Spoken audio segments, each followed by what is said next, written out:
Mutual funds पता है सबको क्या है? कितनों ने ऑलरेडी इन्वेस्ट किया हुआ है म्यूचुअल फंड्स में?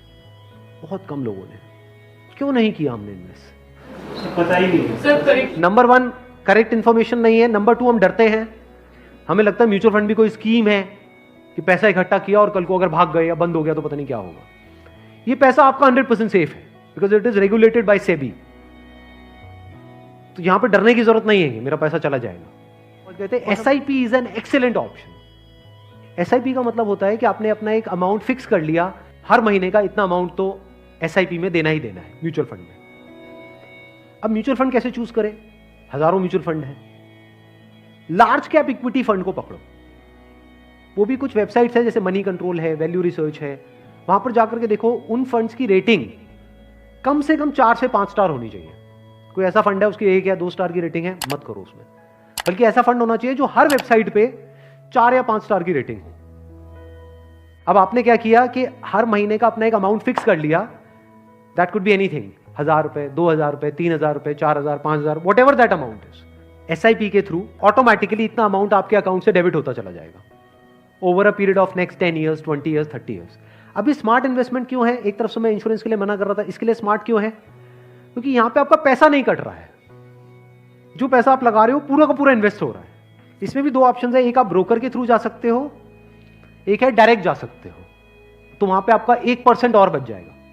मान लो टोटल 1.5% कटना था हर साल का, तो अब कितना कटेगा? सिर्फ आधा %। अभी 1% सुनने में छोटा लगता है, but over a period of 20-30 years ये लाखों रुपए का होता है। मतलब डिसीजन लेने में कुछ मिनट्स लगते हैं इन बातों को समझने में, लेकिन आने वाले टाइम में यही फर्क होगा कि आपके अकाउंट में लाखों है, करोड़ों है, क्या है। अच्छा, म्यूचुअल फंड क्यों और स्टॉक्स क्यों नहीं? क्योंकि स्टॉक्स में आप 1 या 2 या 4 में इन्वेस्ट कर रहे हो। म्यूचुअल फंड जो है वो डिवाइड कर देते हैं। वो मान लो 50 में उन्होंने इन्वेस्ट कर दिया, तो अब अगर उसमें से एक कंपनी बंद भी हो गई तब भी प्रोपोर्शनेटली जो आपने इन्वेस्टमेंट करी है उसमें उसका परसेंटेज क्या था? मान लो 2%, तो आपको 100 रुपए 98 रह गया, बस इतना ही हुआ।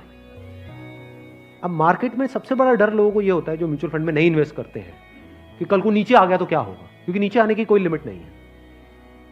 एफडी में यह है कि नीचे नहीं आएगा, इंटरेस्ट कम हो सकता है, नीचे नहीं आएगा। तो म्यूचुअल फंड में लोग नीचे आने के नाम से डरते हैं, ऊपर जाने में कोई डर नहीं है। अगर गारंटी मिल जाए कि भैया साल का इतना % तो आना ही आना है और आता ही रहेगा जिंदगी भर, तो कोई डर ही नहीं है, फिर तो सारे लगा देंगे। बट कोई गारंटी नहीं है ना, और नीचे भी जा सकता है। तो अगर कुछ ऐसा हो जाए कि अगर म्यूचुअल फंड नीचे भी जाए तब भी आपका फायदा हो जाए, तो प्रॉब्लम सॉल्व हो गई ना। ये मेरी अपनी स्ट्रैटेजी है, ये कोई किसी बुक में नहीं है या कोई थ्योरी नहीं है, ये मेरी अपनी स्ट्रैटेजी है, वो मैं आप लोगों के साथ में शेयर कर रहा हूं। आपको क्या करना है? मोटा मोटा स्टॉक मार्केट को ट्रैक करना है। हफ्ते में 1 दिन देख लो कि अभी कितने पे चल रहा है। मान लो एक पीक है, पीक अभी मान लो 40,000 है, अभी मार्केट चल रहा है अराउंड कितना?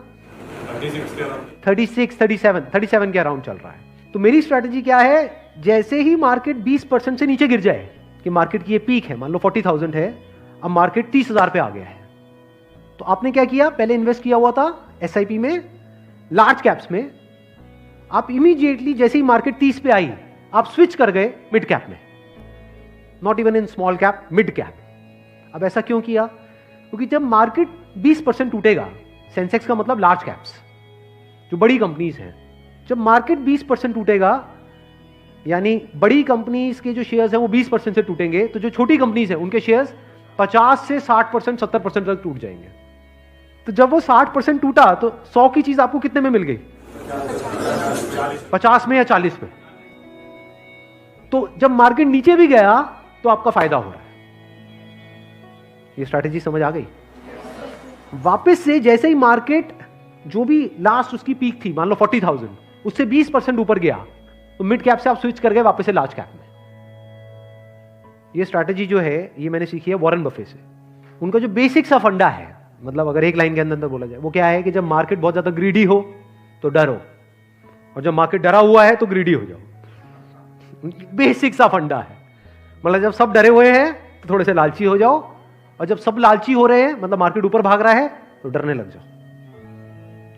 तो लार्ज कैप में डर कम है, मिड कैप में डर ज्यादा है। तो जैसे ही मार्केट नीचे जाएगा, मिड कैप को सब छोड़ देंगे, उस वक्त आप उसको पकड़ लोगे। तो अब चाहे मार्केट ऊपर उठे तब भी आपका फायदा है, नीचे गिरे तब भी आपका फायदा है। आप वेट कर रहे हो, मैं आज एक्चुअल में वेट कर रहा हूं।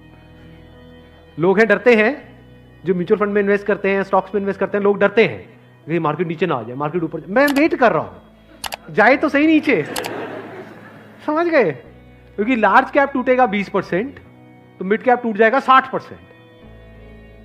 तो मेरा 100 रुपए लगा हुआ था तो 80 रह जाएगा, उस 80 को उठा करके मैं मिड कैप में डाल दूंगा, फिर आराम से बैठ जाऊंगा कुछ सालों के लिए। जैसे ही मार्केट ऊपर जाएगा, मतलब लोग लालच से तड़प रहे हैं, तब जैसे ही 20% ऊपर गया, मान लो 48,000 पे गया, मिड कैप से हट करके मैं आ जाऊंगा लार्ज कैप में, वापस से सेफ हो गया। अब जो नया पीक बन गया वो क्या बन गया? 48,000। आज की रेट में क्या है? 40,000। अब 48,000 पे 2020 चलेगा। आ गया गेम समझ में?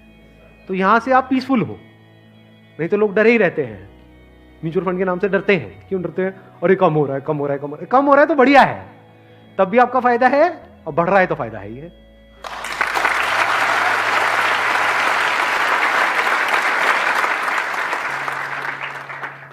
समझ गए? ये बेसिक सा फंडा है, हमेशा याद रखना। मतलब मासिस की जो साइकी है उससे आप कुछ अलग करोगे तभी आपके साथ कुछ अलग होगा, नहीं तो पूरी मार्केट रो रही होगी, आप भी बैठ करके रो रहे होंगे, अरे टूट गया टूट गया टूट गया टूट गया, अरे गिर गया गिर गया गिर गया गिर, मैं बर्बाद हो गया, मैं बर्बाद। बर्बादी में भी आपका जश्न होगा अगर इस तरह से आप समझ पा रहे हो तो। Thank you so much.